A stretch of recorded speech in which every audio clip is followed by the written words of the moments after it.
శ్రీగురుభ్యో నమః. హరి ఓం. శ్రీ మహాగణాధిపతయే నమః. శ్రీ మహాసరస్వత్యై నమః. శ్రీగురుభ్యో నమః. హరి ఓం. యకర్త జగతాం భర్త సంహర్త మహసాం నిధి ప్రణమామి తమాదిత్యం బహిరంతస్తమోపహం. యకర్త 84 లక్షల జీవరాశులంతటికీ కూడా ఆహార పానీయ నిద్రాదులన్నీ కూడా ఇచ్చేటువంటి వాడి కర్త ఎవరు? యకర్త జగతాం భర్త, భర్తనగా పోషించేవాడు, అందరినీ పోషించేవాడు ఎవరు? యకర్త జగతాం భర్త. సంహర్త, అందరినీ సంరక్షించేవాడు ఎవరు? సంహర్త. మహసాం నిధి, మనందరికీ తినటానికి కావాలంటే సర్వస్వం ఎవరికి ఏది కావాలో అది ఆహారాన్ని ఇచ్చేవాడు ఎవరు? యకర్త జగతాం భర్త సంహర్త మహసాం నిధి ప్రణమామి తమాదిత్యం బహిరంతస్తమోపహం. సూర్యభగవానుడు తండ్రి, భూదేవత తల్లి. ప్రతి మానవుడికి కూడా జన్మనిచ్చిన తల్లి పొట్ట చూస్తుంది, వాడు అన్నం తిన్నాడా లేదా, వాడికి తిండి అనేది చూస్తుంది. అయితే ఆమె తిండి పెట్టాలి అంటే భూదేవత మనకి ఇవ్వాలి. అందరికీ తల్లి ఎవరు? భూదేవత. ఆ భూదేవత ఇస్తేనే మనం అందరం బతకగలుగుతున్నాం. ఈ భూదేవత మనకి ఇవ్వటానికి తగినటువంటి పరిస్థితి చూపించేవాళ్ళు ఎవరయ్యా అంటే తండ్రి. చూపించేవాడు ఎవరయ్యా అంటే తండ్రి, ఆయన సూర్యభగవానుడు. అటువంటి సూర్యభగవానుడికి తండ్రి అయినటువంటి సూర్యభగవానుడికి తల్లి అయినటువంటి భూదేవతకి, అంటే 33 కోట్ల జీవరాశులకి తల్లిదండ్రులు ఎవరంటే సూర్యభగవానుడు తండ్రి, భూదేవత తల్లి. వీళ్ళకి ముందుగా నమస్కారం చేసి ఇప్పుడు కార్యక్రమం ప్రారంభం చేస్తున్నా. అయితే మాసాల్లో కల్లా కూడా ఉత్తమమైనది మార్గశిర మాసం. ఈ మార్గశిర మాసం 9వ మాసం. చైత్రం, వైశాఖం, జ్యేష్టం, ఆషాఢం, శ్రావణం, భాద్రపదం, ఆశ్వయుజం, కార్తీకం, మార్గశిరం 9వ మాసం. ఈ 9 గ్రహాలు ఉన్నాయి. మాసం 9వ మాసం. మార్గశిర మాసం అంటే ఏమిటంటే మార్గాన్ని చూపించేటువంటిది మార్గశిర మాసం. ఏ మార్గం? నీవు సన్మార్గం, నీవు మంచి చెప్పేటువంటి మార్గాన్ని చూపించేటువంటిది మార్గశిర మాసం. ఈ 9 సంఖ్య ఏమిటి? గ్రహాలు 9. 9 గ్రహాలు 12 రాశులు వస్తున్నాయి. ఈ 9 గ్రహాలకి 12 రాశులు వచ్చినాయి. ఈ 12 రాశులకి కూడా 9 గ్రహాలు 12 రాశులు 27 నక్షత్రాలు ఉన్నాయి. 27 నక్షత్రాలకి ఒక్కొక్క నక్షత్రానికి 4 పాదాలు ఉన్నాయి. 27 4లు 108 వచ్చింది. ఈ 108 అంటే ఏ దేవుడికైనా అష్టోత్తరం పూజ 108. ఈ 108 కిరణాలని కూడా సూర్య భగవానుడు మనకు ప్రసరింపజేస్తూ ఉన్నాడు. ఈ 108 కూడా కలిసి 12 రాశులకు పంచాం, మేషం దగ్గర నుంచి మీనం వరకు. అయితే ఈ మేషరాశి దగ్గర నుంచి మీనరాశి వరకు ఇవి రాశులుగా చెప్తున్నాం, కానీ ద్వాదశాదిత్యులు సూర్యులు అనేటువంటి వాళ్ళు 12 మంది ఉన్నారు.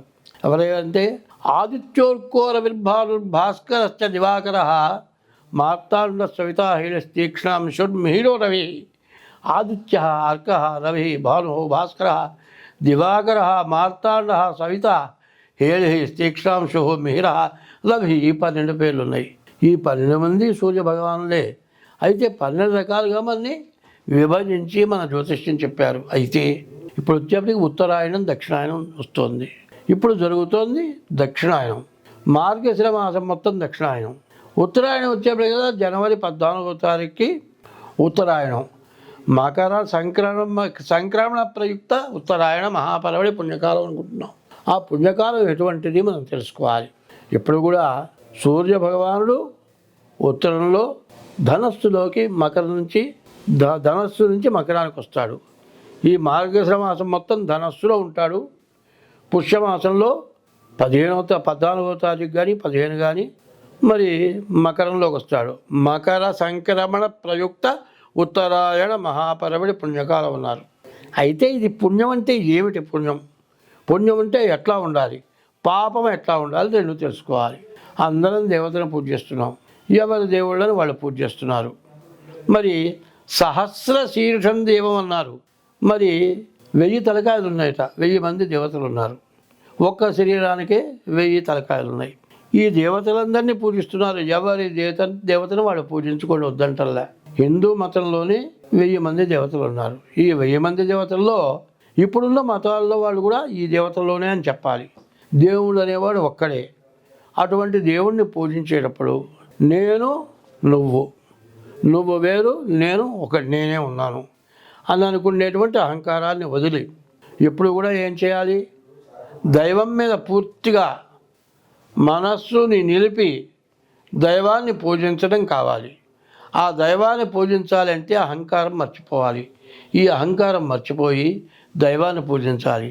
అహంకారం అంటే అంతా నా వల్లే జరుగుతుంది, నేను ఇంతమందికి అన్నం పెడుతున్నాను, ఇంతమందిని పోషిస్తున్నాను, నా వల్లే బతుకుతున్నారు అని అనుకోవడం చాలా తప్పు. అట్లా అనుకున్నాం అనుకో, వర్షాలు వచ్చే పంట మొత్తం పోయిందనుకో, నువ్వు ఎక్కడి నుంచి తెచ్చి పెడతావు? తినడానికి ఆహారం దొరకకపోతే ఎక్కడి నుంచి తెచ్చి పెడతావు? పెట్టేవాడు భగవంతుడు. ఆయన పెడితే నేను తింటున్నాను అనేటువంటి ఉద్దేశంతో ఉండటం ఒకటి. రెండవది, దేవుడికి పూజ చేసిన తర్వాత నివేదన అనేది పెడుతున్నావు. నివేదన ఏమిటి? అన్నం వండావు, లేకపోతే చక్కెర పొంగల్ చేసావు, దద్దోజనం చేసావు, పులిహోర చేసావు, గారెలు చేసావు, బూరెలు చేసావు, ఇవన్నీ తీసుకెళ్ళి దేవుడి దగ్గర పెట్టి దేవుడి నైవేద్యం పెడుతున్నావు అంటున్నావు.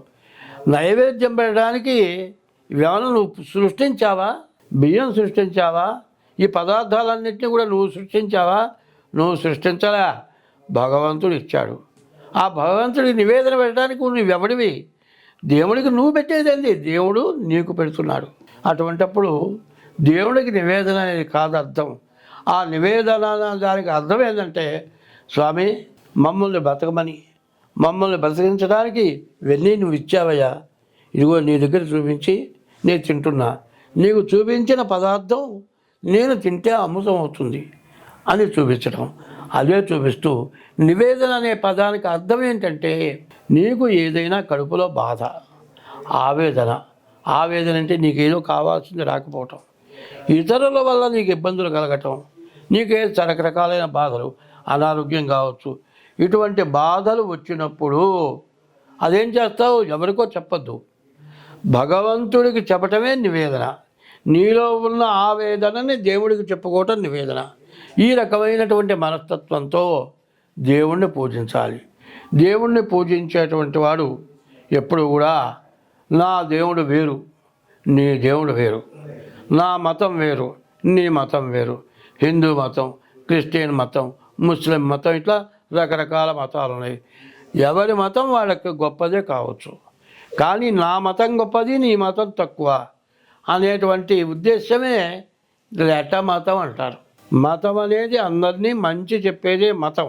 నా మతం గొప్ప, నీ మతం తక్కువ అనేది నీ ఉద్దేశం ఎప్పుడైతే వచ్చిందో అది రెట మతం. రెట మతం అంటే ఇంకొకళ్ళని నిందించడం. దైవాన్ని పూజించాలి అంటే ఎవరిని నిందించకూడదు, ఎవరి యొక్క ధనానికి ఆశపడకూడదు, ఎవరిని మోసం చేయకూడదు. అయితే సన్యాసికి సంసారికి ఇద్దరికీ కూడా మోక్ష మార్గం ఉంది. సంసారి గృహస్థాశ్రమ ధర్మం అన్నారు.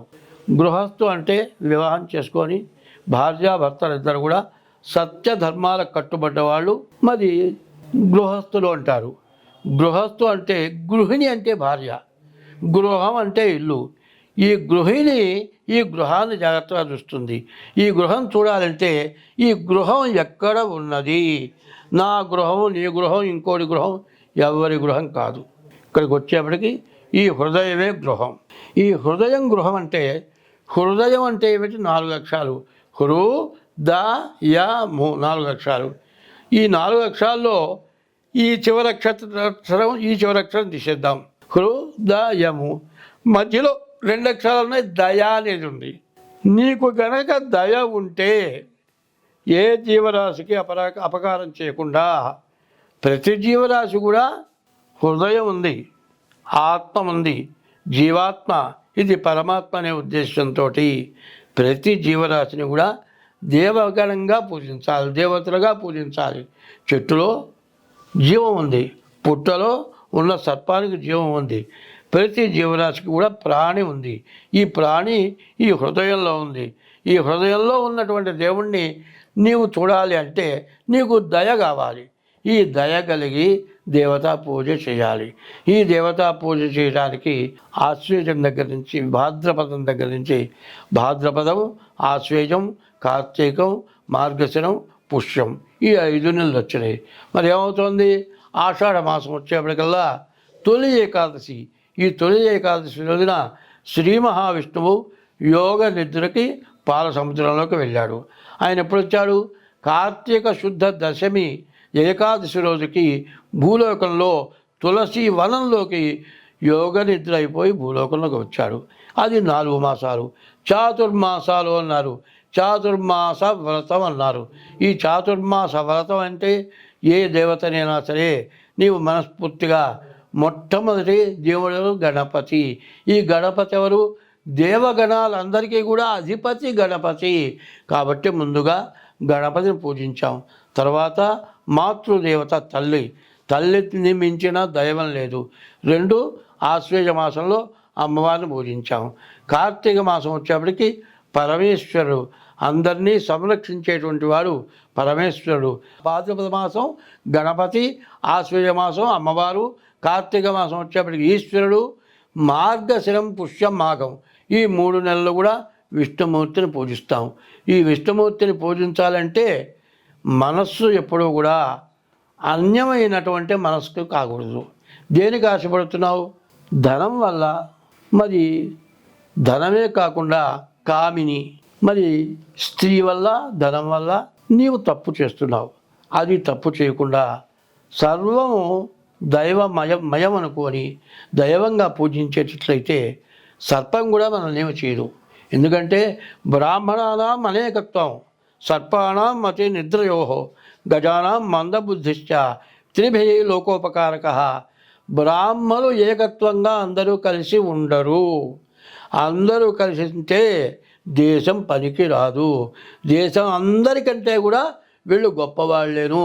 కాబట్టి సకల విద్యలు ఒకళ్ళు నేర్చుకోవడం చేత కాదు. కాబట్టి ఎవరి విద్య వాళ్ళది. కాబట్టి ఒకళ్ళని ఇంకోడు ఒప్పుకోడు. బ్రాహ్మణానాం అనేకత్వం, ఏకత్వం లేదు. సర్పాణం మతి నిద్రయోహో. పాములు 23 గంటలు నిద్రపోతాయి, 1 గంట మెలుకుతూ ఉంటాయి. ఆహారం తెచ్చుకొని తిని 23 గంటలు నిద్రపోతాయి. సర్పాణం అతి నిద్రయోహో. గజానాం మందబుద్ధిశ్చ. ఏనుగుకి మందబుద్ధి, ఎప్పుడు కూడా కూర్చున్న చోటు నుంచి లేవదు. అడ్డపాప, కళ్ళు అడ్డపాపలు ఉండటం చేత దోమ కూడా తనకంటే పెద్దదిగా కనబడుతుంది. అందువల్ల బ్రాహ్మణానాం అనేకత్వం, సర్పాణం అతి నిద్రయోహో, గజానాం మందబుద్ధిశ్చ. ఈ 3 జాతులకి బ్రాహ్మణులకి ఏకత్వం లేకపోవటం, సర్పాలకి ఎక్కువగా నిద్ర ఉండటం, ఏనుగులకి మందబుద్ధి కలగటం వల్ల గజానాం మందబుద్ధిశ్చ. ఈ 3టికి త్రిభి లోకోపకారక. ఈ 3టికి ఈ స్వభావాలు ఉండటం లోకానికి ఉపకారం జరుగుతుంది, అపకారం జరగదు. 3 జ్ఞానం గల వాళ్ళే. సర్పం దేవత దగ్గర ఎప్పుడూ ఉంటుంది, మరి ఏనుగు దేవుడి దగ్గర ఉంటుంది. బ్రాహ్మణుడు ఎప్పుడూ దేవుడిని పూజిస్తాడు. ఈ 3కి కూడా తాను గొప్ప, నాకంటే గొప్పవాళ్ళు లేరు అనుకునేటువంటి జాతులు ఈ 3. ఏనుగా, సర్పము, గజము. ఏనుగా బ్రాహ్మడు.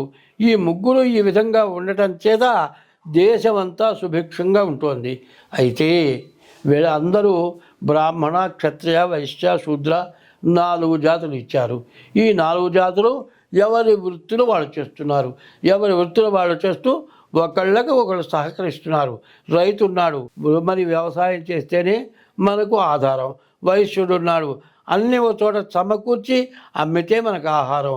క్షత్రియుడు ఉన్నాడు, మరి ఎప్పుడు కూడా దేశాన్ని పరిపాలిస్తేనే మనకు ఆహారం. బ్రాహ్మణుడైనటువంటి వాడు మంచిని, దైవభక్తిని నేర్పితే ఇది మంచి. ఇందులో ఈ 4 ఎవరి పని వాళ్ళు చేస్తూ ఒకళ్ళతో ఒకళ్ళు విరోధం లేకుండా అందరూ మంచిగా ఉండి ఇట్లా ఉంటే మన దేశం సుభిక్షంగా ఉంటుంది. కానీ ఇప్పుడు ఏం జరుగుతుంది? సరైన పద్ధతి ఏమిటా అంటే మనకంటే తక్కువ వాడిని చూసి మనం బాగున్నాం అనుకొని మనకంటే తక్కువ వాడికి మనం సహాయం చేయాలి. కానీ ఇప్పుడు ఏం చేస్తున్నాం? మనకంటే గొప్పవాడిని చూసి వాడిలాగా మనం ఎట్లా అవుతాం అనే ఆలోచన ఎప్పుడైతే వచ్చిందో అంతటితో మనం ఏం చేస్తూ ఉన్నామంటే మనం బాగుపడాలంటే లోకాన్ని ముంచుతున్నాం, మోసం చేస్తున్నాం, స్వార్థం కోసం అందరినీ నాశనం చేస్తున్నాం. మనకేం కావాలి? మనకంటే తక్కువ వాళ్ళని చూసి తృప్తిపడి దైవాన్ని నమ్మి దైవారాధన చేసి ఎవరైతే ఉంటారో ఈ నెలలో అందరికీ బాగుంటుంది. స్వస్తి.